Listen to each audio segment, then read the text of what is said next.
Hello friends, welcome to Magi steno.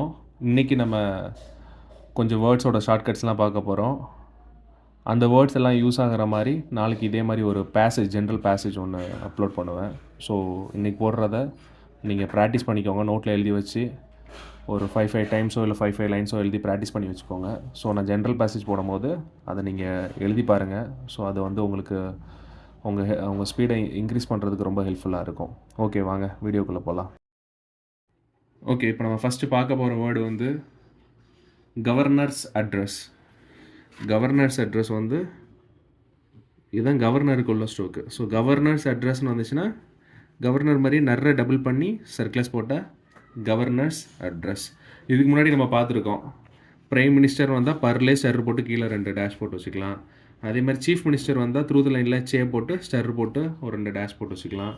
அதே மாதிரி finance minister வந்தால் த்ரூ த லைனில் எஃப் போட்டு இங்கே ஒரு ஸ்டர் போட்டோன்னா ஃபினான்ஸ் மினிஸ்டர் அப்படின்னு ப்ராக்டிஸ் பண்ணி வச்சுருந்தோம். ஸோ இதே மாதிரி கவர்னர்ஸ் அட்ரஸ் பார்த்தாச்சு. நெக்ஸ்ட் வந்து நிறைய இதில் வந்து first 5 year plan, second 5 year plan, third 5 year பிளான்லாம் வரும். ஸோ 5 இயர் பிளான்னாலே எஃப்ஐ டபுள் பண்ணி என்னுக்கு போட்டு இங்கே ஐ போட்டுக்கிட வேண்டியதான் 5 இயர் பிளான். அப்போ ஃபஸ்ட்டு 5 இயர் பிளான் வந்தால் என்ன பண்ணலாம் அப்படின்னா ஃபஸ்ட்டு போட்டுக்கணும். ஃபஸ்ட்டு போட்டு 5 இயர் பிளான். கிராம் லாக்ஸில் ஃபஸ்ட்டுனா என்ன போடுவோம், இப்படி தான் போடுவோம். அதுலேயே எஃப்ஐ டபுள் பண்ணி என் ஹூக் போட்டால் first 5 year plan. Second 5 year பிளான்னா செகண்டுக்கு என் ஹூக்கு கூட போகணுன்னு அவசியம் இல்லை. இப்படியும் போட்டு 5 இயர் பிளான்லாம், இல்லாட்டி இப்படி போட்டு 5 இயர் பிளான் போடலாம், இல்லாட்டி 2ன்னு போட்டு 5 இயர் பிளானும் போடலாம். அப்போ தேர்ட் 5 இயர் பிளான்னா அதே மாதிரி. ஸோ அதே மாதிரி நீங்கள் யூஸ் பண்ணி என்ன நம்பர் முன்னாடி வருதோ அதுக்கேற்ற மாதிரி யூஸ் பண்ணி போட்டுக்கலாம். ஸோ அதே மாதிரி மேனேஜருக்கு நம்மலாம் முன்னாடி பார்த்துருக்கோம். பேங்க் மேனேஜர்னு என்ன பண்ணுவோம், பேங்க்கில் எம்மை கட் பண்ணிடுவோம்.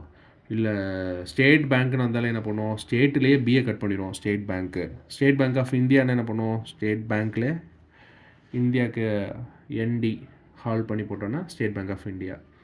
இப்போ அதே மாதிரி திஸ் மார்னிங் அந்த மாதிரி வந்துச்சுன்னா பேசேஜில் எப்படி போடணும் அப்படின்னா திஸ் தனியாக, மார்னிங் தனியாக போட்டால் நம்மளால் எழுதுறதுக்கு ரொம்ப சிரமமாக இருக்கும். ஸோ திஸ் மார்னிங் அப்படின்னா திஸில் எம்மை கட் பண்ணிக்கணும். ஸோ வேர்ட்ஸுக்கு ஏற்றாப்புல தான். இதுக்கு முன்னாடி பார்த்த வேர்டு எம்மை கட் பண்ணால் மேனேஜர் அப்படின்னு போயிடக்கூடாது. அது வேர்டுக்கு ஏற்ற மாதிரி நீங்களாகவே புரிஞ்சு எழுத தெரிஞ்சுக்கணும். ஸோ திஸ் மார்னிங்னா திஸில் எம்மை கட் பண்ணால் திஸ் மார்னிங். அப்புறம் ஆஃப் த கவர்மெண்ட்னா எல்லாத்துக்கும் தெரியும். ஆஃப் தல போடுவோம். ஃபார் த கவர்மெண்ட்னா ஃபார் தல ஜியை கட் பண்ணுவோம். கவர்மெண்ட்னாலே ஜியை கட் பண்ணி பழகியிருப்போம். ஆனால் இப்போ ஆஃப் த கவர்மெண்ட்னா கையை ஏன் இப்படி எடுத்து எழுதுக்கு பதிலாக ஆஃப் தலையே ஜி அப்படி போடலாம், ஃபார் தலையே ஜி அப்படி போட்டுக்கலாம். ஸோ பேனாவை அங்கே எடுத்து வைக்க தேவையில்லை, பென்சிலையோ பேனாவையோ எடுத்து வைக்க தேவையில்லை. அந்த மாதிரி எழுதலாம். டிஃப்ரென்ஸ் எல்லாத்துக்கும் ஒரே ஸ்ட்ரோக்கு தான். சில பேருக்கு வந்து கிராமரில் வீக்காக இருக்கிறவங்கலாம் டிஃப்ரென்ஸுக்கும் ஒரு மிஸ்டேக் ஆகாமல் இருக்கணும்னா டியில் சர்க்குலஸ் போடுறது நல்லது. டிஃப்ரென்ஸ் ஆஃப் ஒப்பீனியன்னா இப்படியும் போடலாம், இல்லாட்டி டிஃப்ரென்ஸ் ஆஃப் ஒப்பீனியன்னா இப்படியும் போட்டு பழகிக்கோங்க. லாஸ்ட் இதில் சொன்ன ரெஸ்பான்சிபிலிட்டினா இப்படி போட்டுக்கலான்னு, இப்படியும் போட்டுக்கலாம். ஆர் எய்தர் நீங்கள் த்ரூ த லைனில் ஆர் சர்க்குலஸ் பி கூட போட்டுக்கலாம் ரெஸ்பான்சிபிலிட்டிக்கு. அதே மாதிரி ஐ ஹோப் அப்படின்னா இப்படி போடுவோம். அதே மாதிரி ஐ டூ ஹோப்னா இப்போ எப்படி போடணும் அப்படின்னா ஐ டூ ஹோப்பு, ஐ டூ பி, ஐ டூ ஹோப்பு. அப்போ அதே மாதிரி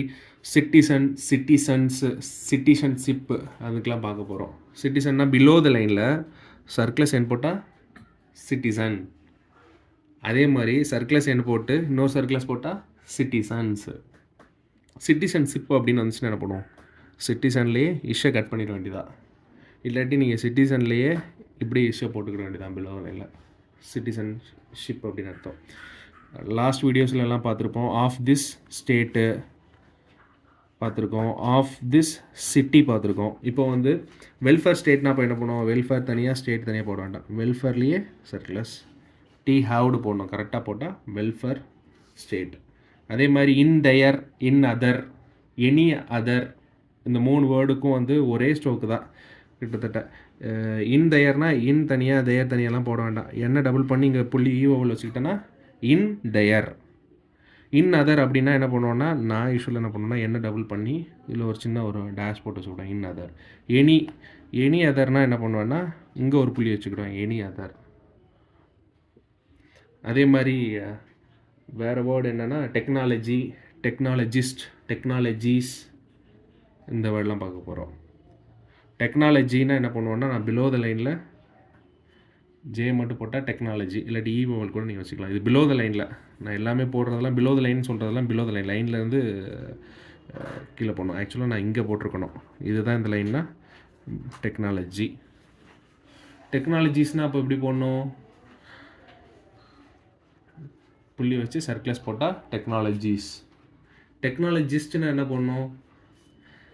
ஜி போட்டு எஸ்டி போட்டால் டெக்னாலஜிஸ்ட். அதே மாதிரி டெக்னாலஜிஸ்ட்னு வந்துச்சுன்னா இருக்கும். இதெல்லாம் ஸ்ட்ரோக்கும் பார்த்து வச்சுக்கோங்க. இது வந்து இதுக்கு அடுத்த லெவல். So thank you again.